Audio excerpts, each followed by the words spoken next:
बिस्मिल्लाहिर्रहमानिर्रहीम। अस्सलाम वालेकुम नाज़रीन। आइए आज आपको कैंडिड ऑरेंज पील बनाना सिखाते हैं। उसके लिए जो अज्जा दरकार है, ये मैंने 5 किलो लिए हैं। ये 1 पाव चीनी है। चीनी इससे ज़्यादा भी जा सकती है क्योंकि जब पानी में ये बॉयल होंगी तो फिर पता चलेगा। और ये मैंने कुछ पहले से छील के रखी है। रेसिपी स्टार्ट करने से पहले मेरी आपसे रिक्वेस्ट है कि आप मेरे चैनल गुलजादिस कुकिंग को सब्सक्राइब करें और बेल आइकन को दबाएं ताकि मेरी हर आने वाली नई वीडियो का नोटिफिकेशन आपको सबसे पहले मिलता रहे। चलिए रेसिपी स्टार्ट करते हैं। इसके लिए मैंने ये किनू के आहिस्ता आहिस्ता छिलके उतार लेने हैं ताकि इसमें ये वाइट पार्ट ना आए। ये बिल्कुल आहिस्ता आहिस्ता आहिस्ता करके उतारना है, वरना ये इसमें कड़वापन आ जाएगा। इसको आप केक में, डिज़र्ट्स में भी इस्तेमाल कर सकते हैं, मीठे चावल में। मैं तो केक में इसलिए यूज़ भी करती हूँ जब वनीला एसेंस नहीं होता या ख़त्म हो जाता है तो मैं ये कैंडिड ऑरेंज पील इस्तेमाल करती हूँ। ये इससे बहुत केक खुशबूदार भी बनता है और जायका भी बहुत अच्छा आता है। चलिए मैं ये सब काट के फिर आपको दिखाती हूँ, छील के फिर आपको दिखाती हूँ, फिर इसको काटूँगी। ये देखिए मैंने सारे काट लिए हैं। अब ये बकाया भी थोड़े से रह गए हैं, ये भी काट के फिर रेसिपी स्टार्ट करते हैं।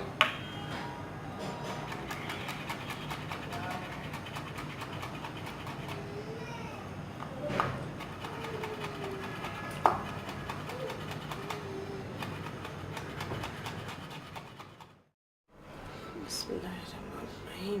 अब इसमें मैं ये 1 प्याली पानी डालूँगी।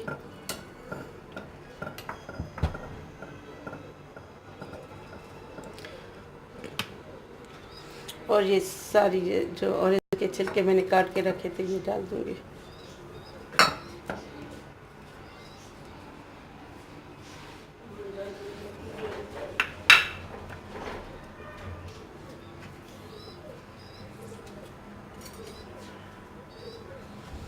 अब इसको अच्छी तरह पका लेंगे। इसमें पानी मुझे कम लग रहा है, आधी प्याली में और डाल दूँगी।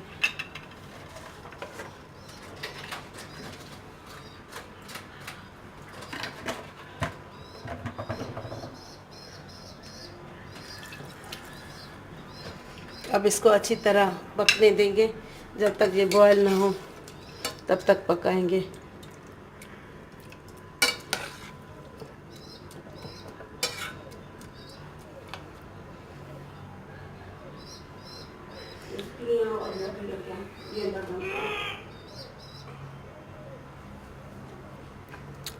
इसको 10 मिनट तक अच्छी तरह बॉयल करना है।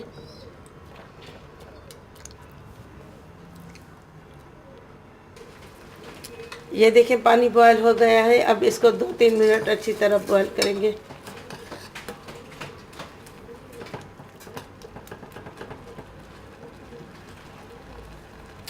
अब मैं ये इसका पानी छान लेती हूँ। मैंने अब इसका पानी निकाल लिया है। अब इसमें चीनी शामिल करती हूँ। ये 1 पाव चीनी ली है मैंने। अब इसमें थोड़ा सा पानी डालती हूँ, बिल्कुल थोड़ा, 1/4 कप।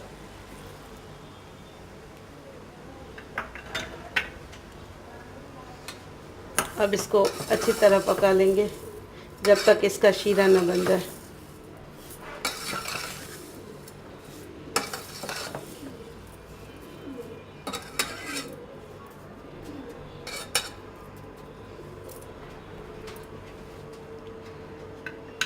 अब इसको मज़ीद 10-15 मिनट पकाना है। ये देखें, ये 10 मिनट पकाने के बाद इसका शीरा बन चुका है। अभी इसको थोड़ा सा मज़ीद गाढ़ा करना है। चीनी ने भी अपना पानी छोड़ा है, मैंने 2 चम्मच और डाला था। ये अब अच्छी तरह पक चुका है, लेकिन मैं इसे 2-3 मिनट मज़ीद पकाती हूँ ताकि ये शीरा गाढ़ा हो जाए।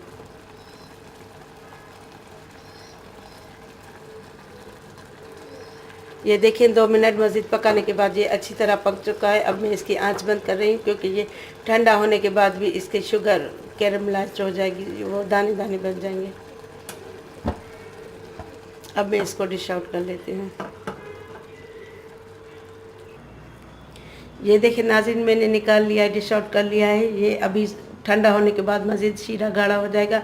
ये मेरा पिछले साल का बना हुआ है। देखें उसका ना कलर ख़राब हुआ है और ना ये ख़राब हुआ है। ये बहुत अच्छा अभी भी है, पिछले साल का बना हुआ है। और ये इसकी चीनी क्रिस्टलाइज हो गई है। आप भी फ्रिज में रखिएगा, जब आप ये रखें तो जार को स्टरलाइज करके फिर रखिएगा, फिर फ्रिज में ही रखिएगा, क्योंकि फ्रिज में ये सारा साल तक अच्छा रहेगा, 2 साल तक भी ख़राब नहीं होगा। मेरी वीडियो आपको अगर पसंद आए तो मेरी वीडियो को शेयर करें, लाइक करें और कमेंट करें। अब मुलाकात होगी, तब तक के लिए अल्लाह हाफिज़।